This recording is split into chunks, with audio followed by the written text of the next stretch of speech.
If your steering wheel suddenly became hard to turn, a steering wheel-shaped warning light appeared on the dashboard, or the power steering works intermittently, do not replace the electric steering rack before checking these things.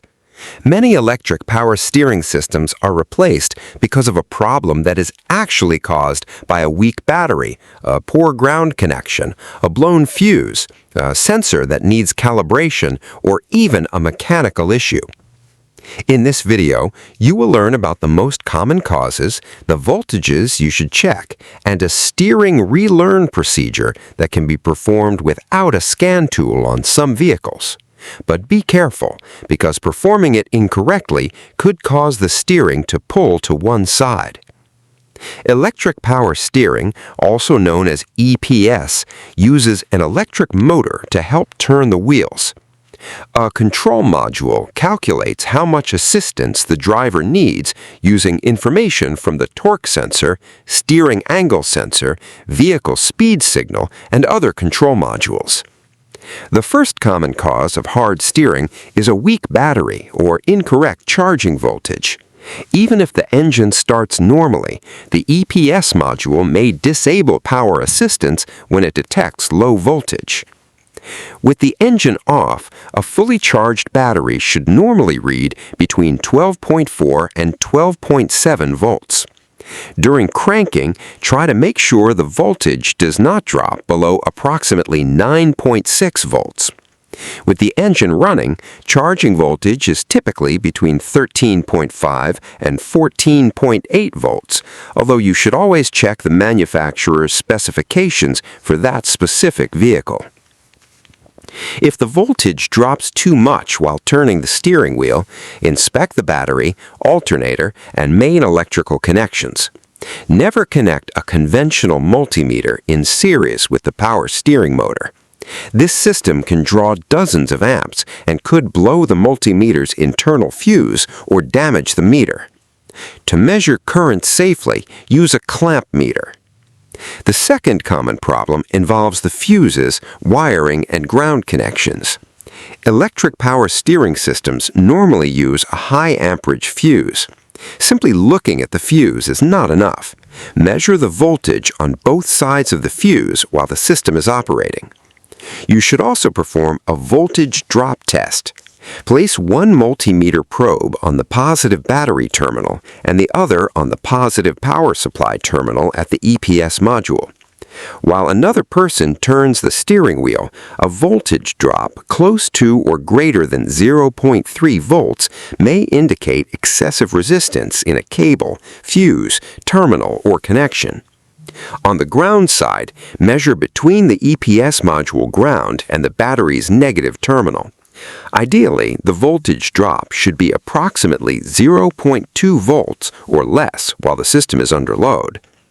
The third possible cause is a mechanical problem. Before blaming the electronics, check the tire pressure, wheel alignment, tie rod ends, ball joints, upper strut mounts, steering column, and steering rack. A binding component can make the electric motor work too hard, overheat, and reduce power assistance to protect the system. Another common problem involves the torque sensor. This sensor detects how much force the driver is applying to the steering wheel. Many designs use a 5-volt reference, a ground circuit, and 2 redundant signal circuits for safety. With the steering wheel centered, both signals may read approximately 2.5 volts and then move in opposite directions as the steering wheel is turned. However, the exact values depend on the system's design. Check for a reference voltage close to 5 volts and make sure the sensor has a good ground. The signal voltages should change smoothly without sudden jumps or interruptions. If one signal remains fixed at 0 volts or 5 volts, or does not correlate correctly with the other signal, there may be an open circuit, a short circuit, a damaged connector, or a faulty sensor. Some modern torque sensors use digital signals, so they should not be diagnosed using only these general voltage values. The steering angle sensor can also cause hard steering, stability control warning lights, or uneven power assistance. If the steering wheel is straight, but the control module believes it is turned, the vehicle may pull or provide more steering assistance in one direction than the other. This can happen after disconnecting the battery, replacing the steering rack, removing the steering column, or performing an incorrect wheel alignment. The electric motor and EPS control module can also fail. Possible symptoms include intermittent assistance, hard steering when the system gets hot, unusual noises, vibration, or a loss of assistance after several parking maneuvers.